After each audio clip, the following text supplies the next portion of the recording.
Yes, hello! Welcome back to another episode of Miko's Forever World. Yes, we are now calling it the Forever World because as you saw from the intro, we are in the Nether. That is because I've been farming with their skeletons. As you can see, I have 10 in my inventory right now. This is because I do need a lot of resources for a beacon. And that's one of the things that I want to accomplish for the next episode, is to get myself settled in before I do any big project once again, because as you know, it does take a lot of time to mine it manually. Oh! Was that skull? Wait. Oh, you! I have been farming this structure for the past 2 hours now, and it just would not drop. So every time I try to leave, every time I call it quits, then on the last skeleton that I encounter, it will then drop me the wither skull that I've been farming every single time. And as a perfectionist, you can't just leave with 4 skulls. You have to at least complete it. So I try 6, and then it will drop again, and I do it again because I don't want to leave uncompleted. Then I will now have 9, and then it will drop again, and then the cycle goes on. However, we have other stuff that we have got to talk to today, aside from our wither skeleton shenanigans. Aside from our last episode where we built this massive and amazing copy of the Chamber of Secrets in Hogwarts, we also did a bit of, as you can see, detailing, adding a few bits of leaves here and there to add a bit of greenery to the build, adding a bit of lushfulness into the build. But aside from all those lushfulness, we also added the protrusions that I was referring to last episode, such as these and these. These are like the water buildup from years of being used as a sewage system. Other improvements include this waterway right over here. I've added arches on both sides of our waterway just to add a bit more flourish into the build, and I also do plan on adding a bit more arches right over here as well. And as we move forward from this main hallway that we have detailed, we are greeted again by the amazing head of Salazar Slytherin. Now, aside from this, I've added, as you can see, observers right over here and there, because I've watched a few YouTube videos that is referring to slime block machines, and if I step on this, ooh, you can see how it moves. You can see, chug, chug, chug, chug. How cool is that? So if you move forward into this base, this will now be my storage unit where all of my storage exists. We have our main building blocks and other necessities as well, which are included and labeled fully into this storage system that we have. And of course, no one will forget the almighty Ender Dragon Egg. This will be the permanent home for the Ender Dragon Egg, although I do plan on adding displays over on this side and over on that side over there. That is why these sides have been hollowed out, because I do plan on making displays on these sides of other achievements aside from the Dragon Egg. And the portal has been linked right over here. Now on this episode, we are not just going to be focusing on what has been done on this base. However, we also will be focusing on other different stuff that needs to be done and needs to be remodeled for this base. Mainly this part of our base. This is supposed to be a cave, a very brownish cave. Essentially, this is supposed to be the Serpent Door, which will be modeled again after the Serpent Door. Remodeling this and then making all of this be more brown in a sense, just as it was in the movie, and also dark in a sense as it was in the movies. So first, we'll just try and make a base color for this whole build. Again, we wanted this to be a bit more brown than it used to. So might be best to use brown blocks as well.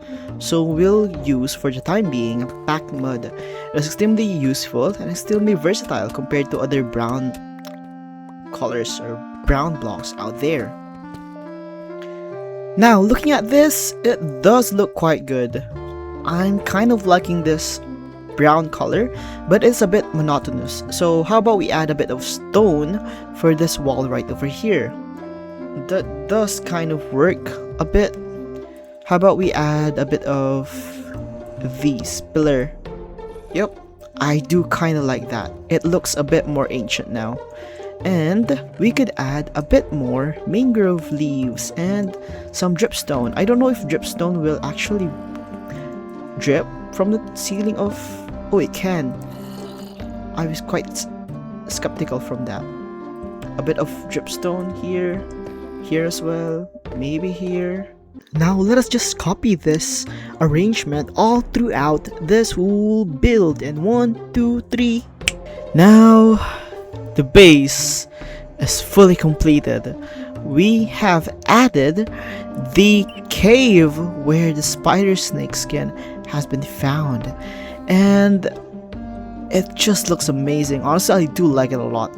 Maybe there's a bit too much of this green foliage everywhere, but it just adds a bit of accent to it. Let me give you a bit of a big tour. As you walk in, you are greeted to the entrance of the hallway, where of course the Chamber of Secret lies. Although I do need some a bit of advice when it comes to building 3x3 piston doors, because I have no clue whatsoever. That is why I might have to study that a bit later on. But this is the whole view to the Chamber of Secrets. Aside from that, for the past weeks now, I have been farming sheep, mainly shearing them and getting their wool. That is because I need tons and tons and tons of bed, because we're going to be bed mining in the Nether. So essentially, we are now here deep underground in the Nether realms. That is mainly because I want to start attacking this whole area already. Now to do that, we have tons and tons of white beds on our arsenal. It's just pretty straightforward now. First and foremost, what you do, you block yourself one, put yourself one bed right over there, and then you just... Oh my! And that's the whole strategy on what we can do. You just do that until you can see some ancient debris. I already found one ancient debris, so we just need a lot more to complete our iron set and of course our equipment. So what are we waiting for? Cue the montage, because today we're hunting some ancient debris.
Well, after a few hours of work, we have now got all of our ancient debris needs.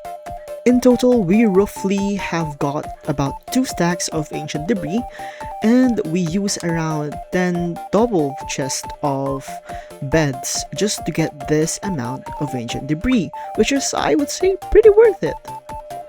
Now, enchanting a diamond set to become a netherite set has become significantly different than what it was before. Before, all you need is one piece of anvil and just a netherite ingot, and you can basically upgrade it to netherite. But today we need template for it. So how about we do a quick visit to a bastion that we know of. The bastion that is very much near the Savannah portal that we saw when we got all of our armadillos. And I believe I made this whole bridge where supposedly armadillos are to be kept or are to be walked on. But I didn't use it because it's a bit too dangerous. Moving this path, we will see the bastion that I was referring to in this video. I see it now. The goal for today is just to get the trim. No fighting whatsoever, just the trim, okay? As long as we get the trim, we get out. Oh, there are just so many of these things. Oh my...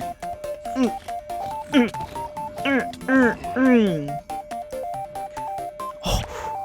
Okay, time to get out. We're not coming back over here, we're just getting out. Now this enchanting is very straightforward actually. First and foremost, what you need is a smithing template. In this case, we have our netherite upgrade. We just need to use our equipment. We put it on the slot, the second slot, and then lastly, our netherite ingot. There you have it. Oh.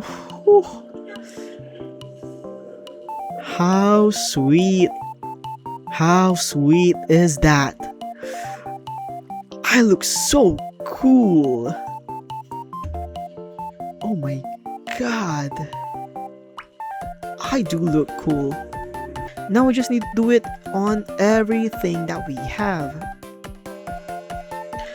Upon covering all of it, we now have the full equipment, the netherite armor.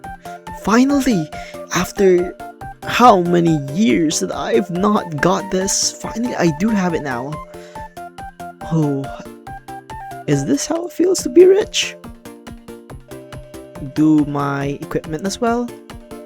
Now after doing all of my equipment, the next thing is to then add all of the trims for my armor. Now equipping all of this into my body, I must say gamers, the aura that this armor gives is just insane. I feel powerful, I look powerful. The flow trim is chef's kiss, honestly it's chef's kiss. And I believe this is where I will end this video for now. We did have a lot of progress today. We had a lot of netherite with us. We farmed a lot of wither skeleton with us. We finished the last room of our mini base for now. And we are now set to complete any endeavor that we may want. So thank you guys for watching. See you later on. And as I always say, keep it current, stay tentacool, and squid up. Bye bye!